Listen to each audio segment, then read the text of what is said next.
नमस्कार मित्रों, ज्योतिष मित्र विजय कुमार के साथ फिर एक नया वीडियो। मित्रों, आज का विषय है ग्रहण, यानी कि 2023 का जो अंतिम ग्रहण होगा वो चंद्र ग्रहण होगा। उस चंद्र ग्रहण के बारे में आपको पूरी सूचना इस वीडियो में बताई जाएगी और किस प्रकार से यह ग्रहण होगा, किस राशि में यह ग्रहण ग्रसित होगा और किस समय इसका मोक्ष काल होगा और ग्रहण किस समय प्रारंभ होगा और इसका सूतक किस प्रकार से होगा। साथ ही ग्रहण में किन किन राशियों को सावधान रहना होगा और किन राशियों के लिए यह ग्रहण बहुत अधिक लाभकारी होगा और इसके पश्चात ग्रहण के समय क्या करना चाहिए और ग्रहण के समय क्या नहीं करना चाहिए। साथ ही यह जो शरद पूर्णिमा को चंद्र ग्रहण हो रहा है, इसमें चंद्रमा की रोशनी में जो हम खीर रखते हैं वो किस समय रखनी होगी, इन सारे विषयों के बारे में इस वीडियो में प्रकाश डाला जाएगा। तो आइए देखते हैं चंद्र ग्रहण। जी हाँ मित्रों, चंद्र ग्रहण के विषय के बारे में आज मैं आपको बताऊंगा कि इस वर्ष का अंतिम चंद्र ग्रहण 28 और 29 अक्टूबर 2023 को प्रारंभ होगा।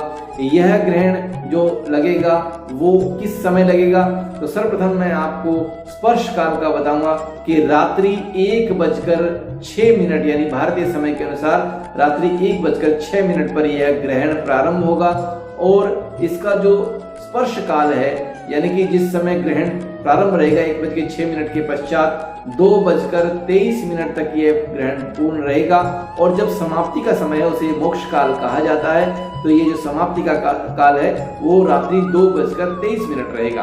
तो सर्वप्रथम मैं आपको बताना चाहूंगा कि इस ग्रहण का सूतक किस समय लगेगा। तो मित्रों, सूर्य ग्रहण का जो सूतक होता है वो 12 घंटे का होता है, लेकिन चंद्र ग्रहण का जो सूतक होता है वो 9 घंटे का होता है। तो इसका सूतक शाम को 4:06 पर प्रारंभ होगा 28 अक्टूबर 2023 को। तो मित्रों, साथ ही मैं आपको बताना चाहूंगा कि ग्रहण क्यों होता है।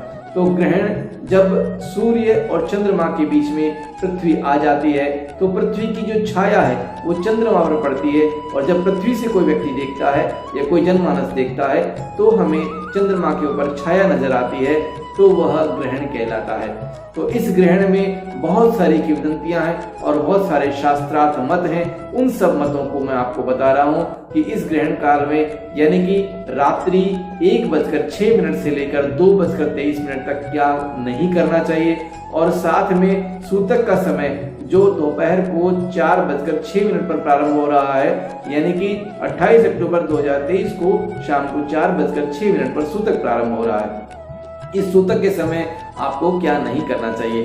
साथ ही इस बार शरद पूर्णिमा यानी पूर्णिमा को ये चंद्र ग्रहण हो रहा है, तो जिन मित्रों ने खीर का कार्यक्रम जो लोग करते हैं, तो खीर का कार्यक्रम चंद्रमा की रोशनी में कितने बजे रखना चाहिए, तो यह जो कार्य होगा वह चंद्रमा के मोक्ष काल, यानी जब चंद्र ग्रहण जब पूर्ण हो जाता है रात्रि 2:23 पर, तो खीर जो है वो सूतक से पहले बनाए। सूतक यानी 4:06 शाम को उससे पहले बनाई जाएगी और उसके पश्चात उसमें कुछ न कुछ कुशा या तुलसी के पत्ते डाल दिए जाएं जिससे वो दूषित नहीं होगी। और जब रात्रि को 2:23 पर चंद्र ग्रहण का मोक्ष काल होगा उस समय आपको खीर चंद्रमा की रोशनी में रखनी होगी। तत्पश्चात आप प्रातः काल भोग लगाकर उस खीर का सेवन कर सकते हैं। तो अब मैं आपको बताना चाहूंगा कि किस किस राशि में यह चंद्र ग्रहण जो है लाभकारी रहेगा और किन किन राशियों को नुकसानदेह रहेगा। इसलिए जो लाभकारी रहेंगे वो भगवान का पूजन करें और जो जिनके लिए हानिकारक रहेगा वे भी ईश्वर का पूजन करें इस समय के दौरान, जिससे उनके सारे कष्ट दूर हो जाएंगे। तो मित्रों, मैं आपको बताना चाहूंगा कि ये ग्रहण 2023 का जो अंतिम चंद्र ग्रहण है वह मेष राशि में घटित हो रहा है। तो 31 अक्टूबर 2023 को जब राहु इससे अलग हो जाएगा, यानी मेष राशि से अलग हो जाएगा, तो मेष राशि वालों को बहुत अधिक लाभ मिलेगा। तो इस राशि यानी कि इस चंद्र ग्रहण में जिन जिन राशियों को लाभ मिलने वाला है उन राशियों का है मेष राशि, वृष राशि, मिथुन राशि, कन्या राशि, धनु राशि और मीन राशि और वृश्चिक राशि। इन सब राशियों को लाभ मिलने वाला है और बाकी जो राशियां हैं उनको थोड़ा सा सावधानी रखनी होगी। वे ईश्वर का पूजन करें ताकि उनके कष्ट दूर हो जाएंगे।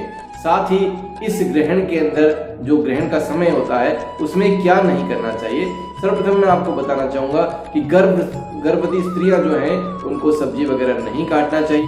तो मित्रों, बीमारों के लिए, वृद्धों के लिए, बच्चों के लिए सब कुछ एक्सक्यूज रहता है, और साथ ही जो साधारण जीवन जीते हैं जो लोग, उनके लिए इस सूतक के समय में या ग्रहण के समय में बार बार अनावश्यक नहीं भोजन करना चाहिए, नहीं भोजन बनाना चाहिए, और अन्य जितने भी कार्य, साधारण कार्य, घर से बाहर भी नहीं निकलना चाहिए, लेकिन अत्यंत आवश्यक हो तभी ये कार्य करने चाहिए। तो इनसे परहेज करना चाहिए। साथ में जो ग्रहण का समय होता है, सूतक काल से लेकर जो स्पर्श काल होता है और उसके बाद मोक्ष काल होता है, यानी मोक्ष काल के समय तक का जो कार्य रहता है वो ईश्वर का भजन और पुण्यदायी कार्य करना चाहिए। अब मैं बताना चाहूंगा कि ग्रहण के पश्चात क्या करना चाहिए।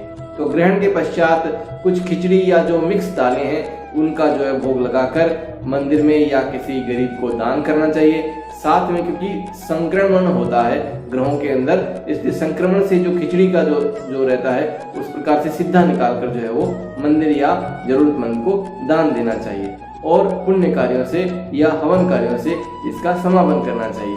लेकिन ग्रहण जब रात्रि काल में है तो प्रातः काल उठकर भी ये कार्य किया जा सकता है। तो मित्रों, इस वीडियो में मैंने आपको पूरी जानकारी प्रदान की ग्रहण के विषय में, यानी कि जो वर्ष का अंतिम चंद्र ग्रहण है उसके बारे में आपको बताया कि आपको क्या क्या सावधानी रखनी है और क्या क्या नियमों का पालन करना है। जो व्यक्ति गृहस्थ हैं उनको सभी नियमों का लगभग पालन करना चाहिए जितना हो सके, लेकिन यदि अत्यावश्यक हो तो वो कार्य किया जा सकता है। साथ में रात्रि 2:23 के बाद में जो शरद पूर्णिमा है उसकी खीर का भोग लगाकर, यानी कि अगले दिन जो है रात्रि भर रखें उसको खीर को, और अगले दिन उसका भोग लगाकर फिर उसका पान किया जा सकता है, ताकि उसमें दोष न रहे। और रात्रि के समय उसके जो ग्रहण का जो समय रहता है उसमें तुलसी या जो जितनी भी पवित्रवादी जिस वस्तु से बनाते हैं हम लोग वो डाल देने चाहिए, जिससे हमारी खीर या हमारा भोजन शुद्ध रहे। तो मित्रों वीडियो कैसा लगा, जानकारी कैसी लगी? इस जानकारी के साथ जिस मित्रों को पसंद आया वीडियो तो प्लीज़ लाइक, शेयर और सब्सक्राइब करें, और अपने एक कमेंट भी जरूर डालें। धन्यवाद। जय।